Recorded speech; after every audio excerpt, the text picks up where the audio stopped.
7:32 de la mañana estamos de regreso en Altavoz en Vital. También estamos en televisión a través de Tribu TV, Canal 20, Televisión Digital Terrestre.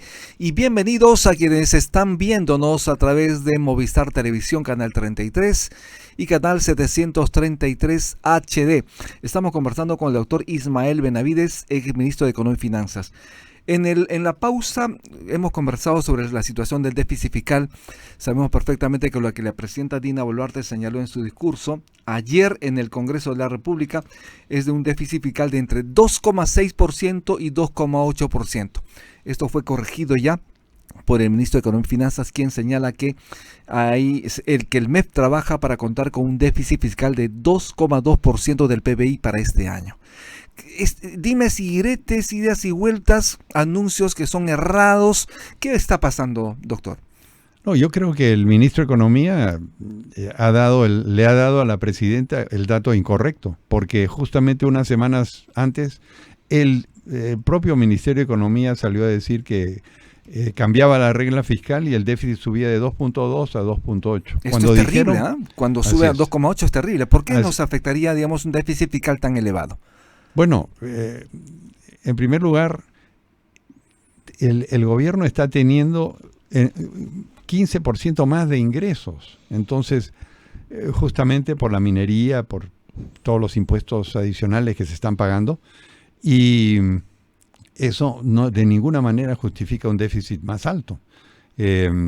Tendrían que gastar muchísimo para subir el déficit a 2.8. Y el déficit es malo, primero porque juega en contra del Banco Central en su política antiinflacionaria, o sea, es inflacionario. En segundo lugar, tiene efectos sobre las tasas de interés, que las tasas de interés tienen un impacto sobre la inversión y sobre el consumo de las personas. Una persona que quiere un crédito hipotecario, por ejemplo, tiene que pagar tasas más altas. Hoy día las tasas de créditos hipotecarios están entre 8 y 10%. Uh-huh. Antes de la pandemia estaban entre 5 y 6%. ¿Por qué? Porque el Estado demanda recursos del sistema financiero y eso evidentemente lo que hace es mantener las tasas de interés altas. Entonces el ministro Pérez Reyes le hizo patalear, en todo caso le hizo tambalear, le hizo dar la cifra errónea a la presidenta Boluarte. Así es, respecto al déficit fiscal. Yo creo que eso ha salido del Ministerio de Economía, el propio ministro, a lo mejor ni siquiera revisó Sí, él lo ha dicho también, que su equipo técnico se confundió, ¿no? Pero ¿cómo puede pasar eso?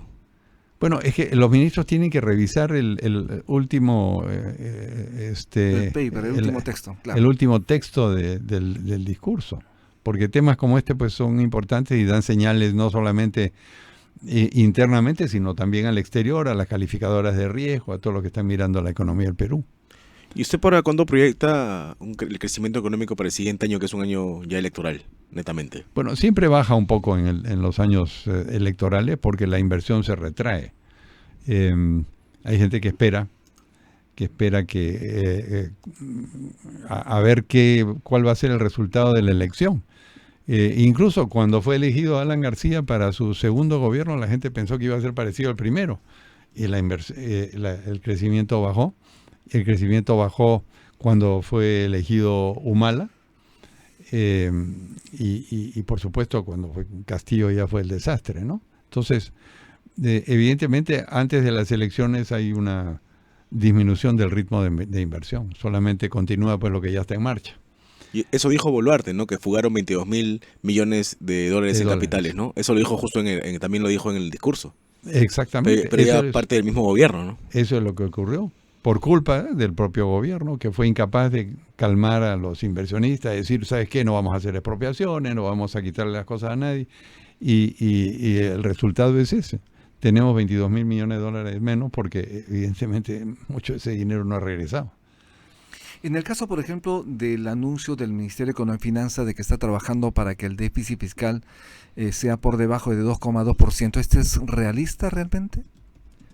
Debería poder hacerlo porque, repito, los ingresos han subido 15.6%.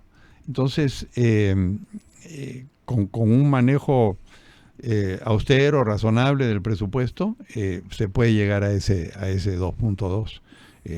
Tienen todos los elementos para hacerlo y creo que el ministro debe trabajar en esa dirección. Ahora, una cosa que trabaja en contra de esto es el Congreso. El Congreso ha dado leyes muy malas recientemente. Por ejemplo, lo que han hecho con el Foncomún, para transferir 2% del Foncomún a los gobiernos locales hace poco. Y yo me temo que puedan dar más leyes que atenten contra la estabilidad fiscal, lo cual es contra natura, porque quien quiera hacer gobierno, más bien debería querer recibir un país en mejor situación económica y no tener que hacer ajustes fiscales. ¿Es un premio a la ineficiencia, a la ineficacia de los gobiernos locales? ¿Aumentarles el Foncomún? Ese IGB, ¿no? Impuesto de promoción municipal que sube de 2 a 4%. Por supuesto. Han demostrado ineficiencia y han demostrado mucha corrupción también.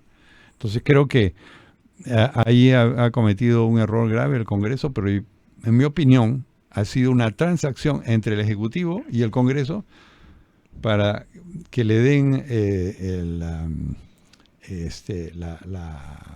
el visto bueno, digamos, al gabinete ministerial y también autorizar viajes de la presidenta. Yo creo que ha sido un dame que te doy. Un dame que te doy. O sea, Así yo es. te doy dinero a través del Foncomún, pero tú autorízame los viajes y dame que te doy. Eso es lo que ha buscado el gobierno. Así es.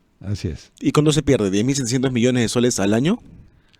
Así es. Va a ser gradual, pero al final va a ser 10.700 millones al año, que Es decir, mucho el dinero. gobierno central va a tener menos dinero para gastar. ¿Y eso qué significa? Que en el tiempo van a tener que o gastar menos en varias cosas que son esenciales o aumentar los impuestos o más deuda. Entonces, yo creo que ha sido una grave... ¿Le está dejando una papa caliente al próximo gobierno con menores recursos fiscales? Una tremenda papa caliente. Por eso, repito, los congresistas se equivocan, porque si creen que eso los va a ayudar en las reelecciones, o si quieren lanzarse de gobernadores o congresistas o diputados, el pueblo no piensa así, y más bien lo que están haciendo es afectar a quien sea gobierno en el próximo periodo.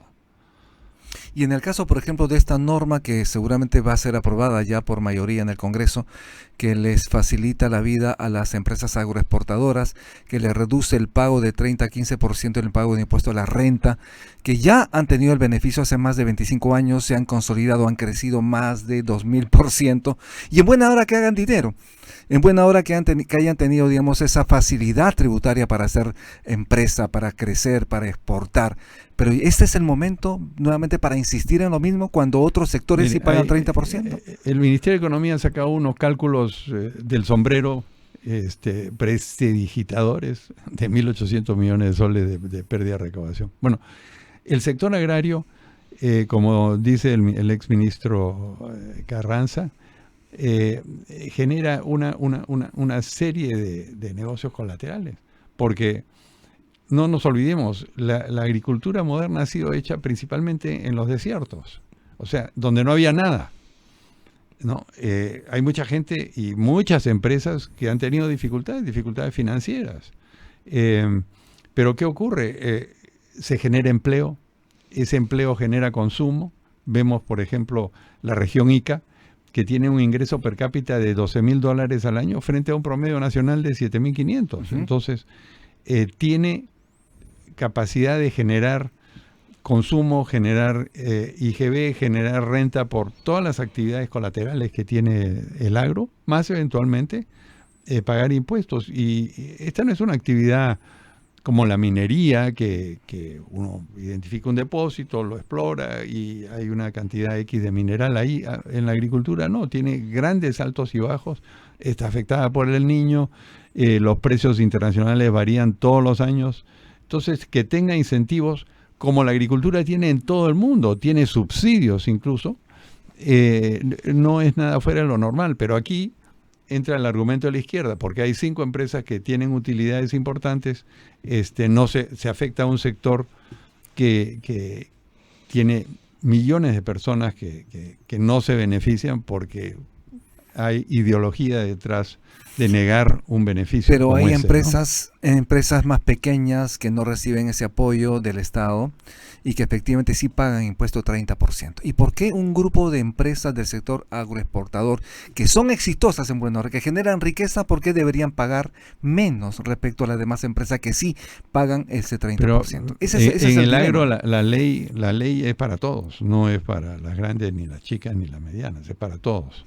Entonces, yo creo que es importante que para que sigamos creciendo, porque aquí hay apenas 250.000 hectáreas, que es el 10% Uh-huh. de la tierra cultivable, y necesitamos pues tener 1.000.000 de hectáreas. Hay nuevas irrigaciones como Majes, como Chavimochic 3, como Chinecas, como Alto Piura, que están en camino, pero ¿y quién va a invertir en eso? Uh-huh. Si no hay incentivos adecuados, evidentemente va a ser difícil y el propio Estado va a haber hecho irrigaciones que no van a tener éxito. ¿Cuáles deben ser los motores, los nuevos motores que impulsen el crecimiento de la economía del país, desde su punto de vista? Bueno, la minería, evidentemente. Nosotros producimos la mitad de lo que produce Chile y tenemos mucho más reservas de cobre.